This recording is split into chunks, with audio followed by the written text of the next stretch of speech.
Olá, graça e paz, bem-vindos amigos e irmãos.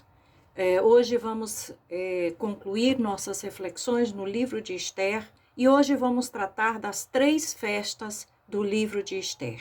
Quero ler alguns versículos com você. Esther capítulo 1, versículo 5 diz: E acabados aqueles dias, fez o rei um convite para o banquete.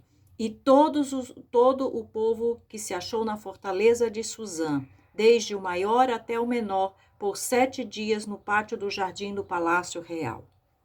Esse versículo menciona a primeira festa. Capítulo 7, versículo 1 e 2. Vindo, pois, o rei com Amã para beber com a rainha Esther, disse também o rei a Esther no segundo dia do banquete do vinho: Qual é a tua petição, rainha Esther, e se te dará? E qual é o teu requerimento, e até metade do reino se fará? Estes versículos mencionam a segunda festa, que foi dividida em 2 dias. Houve o primeiro banquete num dia e o segundo banquete no outro dia, mas fazem parte da mesma festa. E o capítulo 9, versículo 20 a 22 diz: E Mardoqueu escreveu essas coisas e enviou cartas a todos os judeus que se achavam em todas as províncias do rei Assuero, aos de perto e aos de longe, ordenando-lhes que guardassem o dia 14 do mês de Adar e o dia 15 do mesmo todos os anos, como os dias em que os judeus tiveram repouso dos seus inimigos, e o mês que se lhes mudou de tristeza em alegria e de luto em dia de folguedo, para que os fizessem dias de banquetes e de alegria e de mandarem presentes uns aos outros e dádivas aos pobres. Aqui fala da última festa deste livro. Podemos dizer que o livro de Esther se resume em 3 festas. A festa do rei Assuero, que foi a primeira, a festa de Esther, que foi a segunda, e a festa de Purim, que foi a última festa. Essas 3 festas representam o plano redentor de Deus para a humanidade, por incrível que pareça. São como um espelho ou reflexo da condição do homem e do que Deus faz para a sua redenção. Vejamos então o que significam essas 3 festas. A festa de Assuero, a primeira festa, representa exatamente a perdição humana, a condição de perdido. Essa festa teve como consequência a destituição de Vasti, o que significava que ela não poderia mais entrar na presença do rei, porque ela havia desobedecido, se havia rebelado contra a ordem do rei. A Bíblia diz que o pecado faz separação entre Deus e os homens. E Paulo também afirmou que todos pecaram e destituídos estão da glória de Deus. O pecado constitui exatamente em desobediência aos princípios de Deus e rebelião contra Deus. Então vemos como essa festa ilustra perfeitamente a condição caída da humanidade. A festa de Assuero despertou a ira do rei, como está escrito no versículo 12 do capítulo 1, pelo que o rei muito se enfureceu e ardeu nele a sua ira. Paulo nos ensina que por causa do pecado, que é desobediência, estamos sob a ira de Deus. Romanos 1,18 diz, porque do céu se manifesta a ira de Deus sobre toda a impiedade e injustiça dos homens que detêm a verdade em injustiça. A festa de Assuero produziu também morte e destruição. Foi a partir desta festa que Amã tramou a destruição dos judeus e convenceu o rei de fazê-lo. Como consequência, o próprio Amã morreu. Outra vez lembramos as palavras de Paulo em Romanos 6,26, quando diz que o salário do pecado é a morte, e mais, os quais por castigo padecerão eterna perdição ante a face do Senhor e a glória do seu poder. 2 de Tessalonicenses 1:9. Essa é a condição do homem e da humanidade, separados e longe de Deus, morto, condenado e sob a ira de Deus. Então, essa primeira festa exemplifica exatamente a condição perdida do homem, em rebelião, em desobediência, separado de Deus, condenado sob a ira de Deus por causa do pecado. O banquete de Esther, que é a segunda festa, faz alusão à mediação e redenção impossíveis. Esther e Mardoqueu não podiam ver a destruição do seu povo. Eles os amavam e este amor os impulsionou a agir. Os apóstolos João e Paulo afirmam que foi o grande amor de Deus que o levou a agir para salvar o homem. João 3,16, que todos conhecem muito bem, porque Deus amou o mundo de tal maneira que deu seu Filho unigênito para que todo aquele que nele crê não pereça, mas tenha vida eterna. E Romanos 5,8, que diz, mas Deus prova o seu amor para conosco, em que Cristo morreu por nós, sendo nós ainda pecadores. Paulo explica o que Deus fez por meio de Jesus, em Colossenses 2, de 13 a 15.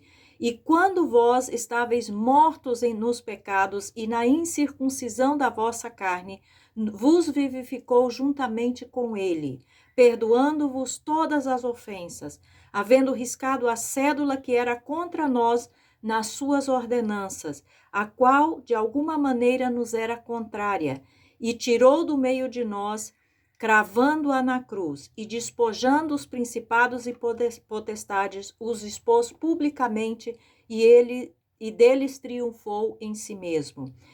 Então, observamos aqui como Deus intervém em favor do povo que estava perdido. E é exatamente isso que também Deus faz conosco hoje em dia. Esther foi a mediadora. Mardoqueu e Esther tiveram que interceder, amavam seu povo e pensaram que tinham que fazer algo para que o povo não fosse destruído. Esther foi a intercessora e mediadora pelo povo diante do rei Assuero e foi com risco de vida. Assim também temos um mediador e intercessor, Jesus Cristo. 1 de Timóteo 2,5 diz, porque há um só Deus e um só mediador entre Deus e os homens, Jesus Cristo, homem. Romanos 8,34 nos diz, quem os condenará? Pois é Cristo quem morreu, ou antes quem ressuscitou dentre os mortos, o qual está à direita de Deus e intercede por nós. Portanto, Hebreus 7,25, portanto, pode também salvar perfeitamente os que por ele se chegam a Deus, vivendo sempre para interceder por eles. A Bíblia é muito clara que temos um intercessor e esse intercessor é Jesus. Ela achou graça e sua intercessão foi aceita pelo rei. Da mesma forma, João nos diz que Deus aceitou o sacrifício de Jesus. Ele é nosso advogado e quem nos defende diante do grande rei do universo. Hebreus 9, 24 e 28 diz, porque Cristo não entrou num santuário feito por mãos, figura do verdadeiro, porém no mesmo céu, para agora comparecer por nós perante a face de Deus. Assim também Cristo, oferecendo-se uma vez para tirar os pecados de muitos, aparecerá segunda vez sem pecado aos que o esperam para a salvação. Jesus é quem justifica e livra da condenação da morte. Sendo, pois, justificados pela fé, temos paz com Deus por nosso Senhor Jesus Cristo, disse Paulo em Romanos 5:1. E ainda em Romanos 8:1, portanto, agora nenhuma condenação há para os que estão em Cristo Jesus, que não andam segundo a carne, mas segundo o Espírito. Isso foi o que Deus e Jesus fizeram para mudar a condição do homem. Não há salvação nem vida fora de Jesus. Ele venceu o inimigo do homem, o pecado, o diabo e a morte. E por fim, chegamos na terceira festa, que é a festa do Purim. Essa é a festa da alegria, da salvação. Essa festa foi estabelecida para comemorar e celebrar a vitória e a vida. Jesus disse, o ladrão vem, senão para roubar, matar e destruir. Eu vim para que tenham vida e a tenham com abundância. João 10:10. E o apóstolo João declara ainda, nós sabemos que passamos da morte para a vida, em 1 de João 3:14. Pedro enfatiza a alegria que experimentamos por causa da salvação que recebemos de Jesus. 1 Pedro 1, 6-8, em que vós grandemente vos alegrais, ainda que agora importa, sendo necessário que estejais por um pouco contristados com várias tentações, para que a prova da vossa fé, muito mais preciosa do que o ouro que perece e é provado pelo fogo, se ache em louvor e honra e glória na revelação de Jesus Cristo, ao qual não o havendo visto amais, no qual não o vendo agora, mas crendo, vos alegrais com gozo inefável e glorioso.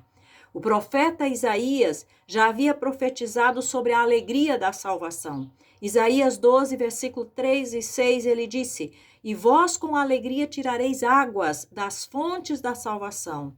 Exulta e canta de gozo, ó habitante de Sião, porque grande é o Santo de Israel no meio de ti. E Jesus prometeu alegria que não pode ser tirada. Em João 16, 22, Jesus afirmou: Assim também vós, agora na verdade tendes tristeza, mas outra vez vos verei, e o vosso coração se alegrará, e a vossa alegria ninguém vô-la tirará. Concluímos então que essas 3 festas são uma representação do plano de salvação de Deus, o evangelho da salvação. Em qual destas festas você está? Espero que você esteja na festa final da salvação e da vida. Que o Senhor te abençoe poderosamente e até a nossa próxima oportunidade.